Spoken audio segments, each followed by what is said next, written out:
Naghatid ng tulong at serbisyo ang mga tauhan ng Zamboanga del Norte Police Provincial Office sa pamamagitan ng isang community outreach program sa Zamboanga del Norte.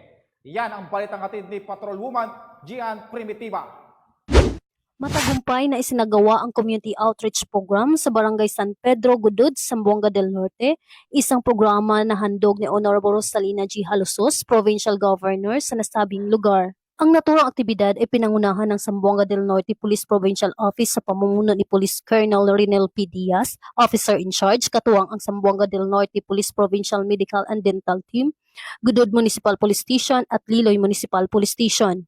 Ang nasabing aktibidad ay naghatid ng libreng dental and medical consultation, mga bitamina at gamot, libreng toothpaste at toothbrush para sa mga bata, namahagi rin ng mga food pack para sa mga residente ng barangay.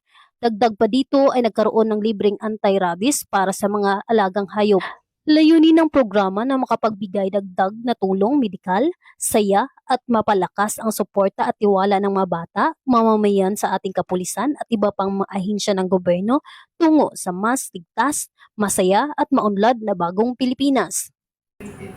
Mula dito sa Zamboanga Peninsula, nagbabalita ang iyong PNN correspondent, Patrolwoman Gian Primitiva, alagad ng batas, tagataguyod, balitang pulis. Maraming salamat, Patrolwoman Primitiva.